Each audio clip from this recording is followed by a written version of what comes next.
students, welcome back. I hope you all are well and good. So today we will start part 7 of 10th class geography book, first chapter resources and development, and topic is conservation of resources, means संसाधनों का संरक्षण करना, conserve करना, उनको आरक्षित करके रखना. So now we will start conservation of resources means संसाधनों का कंजर्वेशन करना, उनको बचा कर रखना फ्यूचर के लिए, आगे के लिए, हमारे आने वाली जनरेशन के लिए, पीढ़ी के लिए.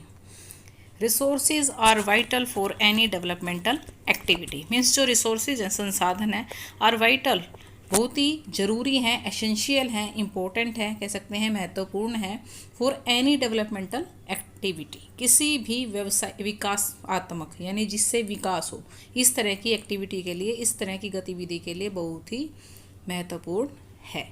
बट लेकिन irrational consumption and over utilization of resources may lead to socio economic and environmental problems. But लेकिन जो इरेशनल कंजप्शन है, कंजप्शन होता है किसी चीज़ की खपत, खर्च करना, उसको यूज़ करना. इरेशनल मतलब बिना किसी अनुपात के, बिना किसी लिमिट के, अगर हम उसे कंजप्ट करते रहेंगे, यूज़ या उसकी खपत करते रहेंगे, एंड ओवर यूटिलाइजेशन, और ज़रूरत से ज़्यादा उसको यूज़ करेंगे संसाधनों को, may lead to socio economic and environmental problems. तो इसकी वजह से सोशो इकोनॉमिक मतलब सामाजिक आर्थिक, एंड एनवायरमेंटल प्रॉब्लम्स और पर्यावरण से संबंधित समस्याएं उत्पन्न होंगी, क्रिएट होंगी. टू ओवरकम दीज प्रॉब्लम्स, इन प्रॉब्लम से, इन समस्याओं से उभरने के लिए या बचने के लिए रिसोर्स कंजर्वेशन, जो संसाधनों का कंजर्वेशन है, संरक्षण है, at various levels is important. वो बहुत ज़्यादा महत्वपूर्ण है अलग अलग लेवल्स पर, अलग अलग स्तरों पर. This had been the main concern of the leaders and thinkers in the past. This had been, और पहले भी ये एक विशेष या एक कह सकते हैं मुख्य मुद्दा रह चुका है, ऑफ द लीडर्स, नेताओं का, या कह सकते हैं हमारे जो पहले राजनीतिज्ञ थे उनका, एंड थिंकर्स, और विचारकों का, इन द पास्ट, भूतकाल में. फॉर एग्जाम्पल, उदाहरण के लिए अगर हम देखें, Gandhi ji was very apt in voicing his concern about resource conservation in this words. जो गांधी जी थे उन्होंने वॉज वेरी एप्ट, बहुत सही थे, वो उपयुक्त थे किस चीज़ में, वॉइसिंग हिज कंसर्न, अपनी आवाज़ उठाने के लिए, about resource conservation in these words. उन्होंने संसाधनों के संरक्षण के बारे में कुछ एक शब्द इस तरह से कहे, there is enough for everybody's need.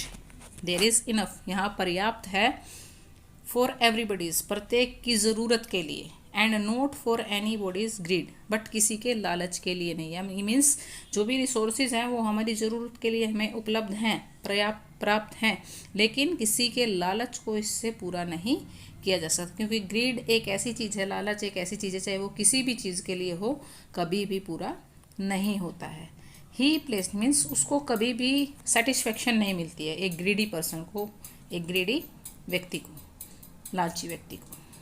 He placed the greedy and selfish individuals and exploitative nature of modern technology as the root cause for resource depletion at the global level. Means he placed, उन्होंने ये भी कहा है, the greedy, जो लालची लोग हैं, and selfish, और जो स्वार्थी लोग हैं, इंडिविजुअल्स हैं, व्यक्ति हैं, एंड एक्सप्लॉयटेटिव, और जो प्रकृति का शोषण करते हैं, exploitative nature of modern technology, आधुनिक तकनीक को यूज़ करके, as the root cause for resource depletion. Means वो संसाधनों की कमी के लिए या उनके ख़त्म होने के लिए, उसकी एग्जिस्टेंस के लिए सबसे ज़्यादा ग्लोबल लेवल पर उत्तरदायी हैं या रिस्पॉन्सिबल हैं. He was against mass production and wanted to replace it with the production by the masses. At the international level, अगर हम अंतर्राष्ट्रीय स्तर पर देखें, the club of Rome advocated resource conservation for the first time in a more systematic way in 1968. मीन्स पहली बार जो रोम, क्लब ऑफ रोम था, उसके एडवोकेटेड ने रिसोर्स कंजर्वेशन को फर्स्ट टाइम एक सिस्टमेटिक तरीके से, एक व्यवस्थित तरीके से कायम किया था इन 1968, 1968 में. सब्सिक्वेंटली इन 1974 गांधीयन फिलोसफी मीन्स 1974 में 1974 में जो गांधीयन मीन्स गांधी जी की जो फिलोसफी थी, जो दार्शनिकता थी, was once again presented by Schumacher in his book small is beautiful. उसमें गांधी जी ने भी उसी के बारे में डिफाइन किया। दी seminal contribution with respect to resource conservation at the global level was made by the Brundtland Commission report in 1987.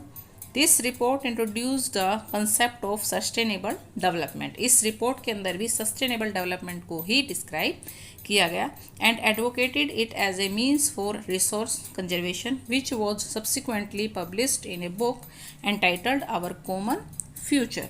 Another significant contribution was made at the Earth Summit at Rio de Janeiro, Brazil in 1992, जो कि हम पहले पढ़ चुके हैं। Now we will read about land resources in detail. We live on land. हम भूमि पर, land पर, ज़मीन पर रहते हैं।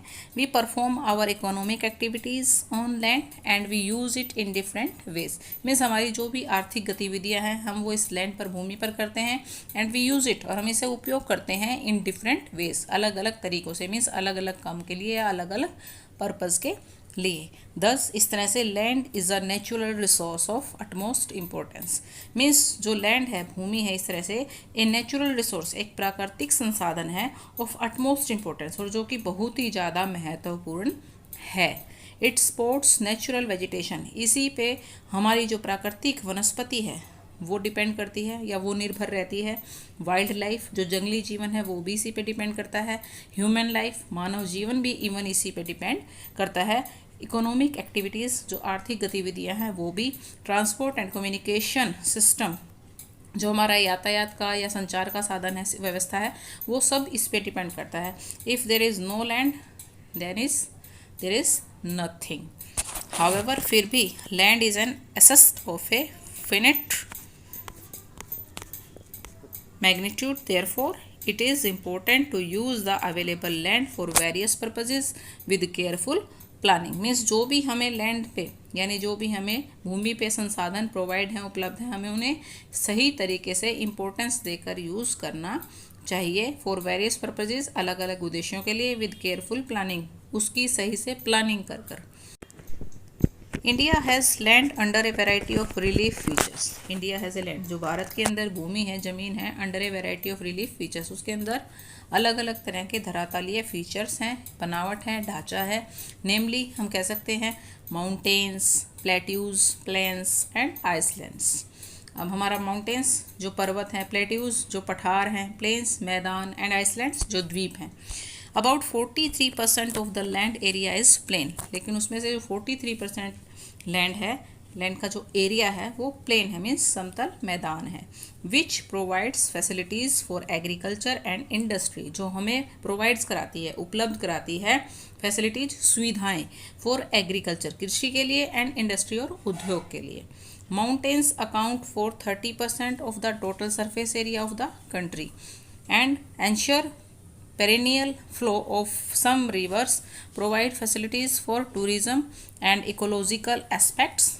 About 27% of the area of the country is plateau region. It possesses rich reserves of minerals, fossil fuels and forest. अब जो 20% area है हमारा कंट्री का, वो प्लेट्यू रीजन है, पठारीय क्षेत्र है। इट प्रोसेसिस, जो कि प्रोसेसिस करता है या अपनी रिकॉग्निशन करता है रिच रिजर्व्स, उसमें जो सबसे ज़्यादा संसाधन हैं हमें मिनरल्स, फॉसिल फ्यूल्स और फॉरेस्ट के रूप में मिलते हैं। Thank you.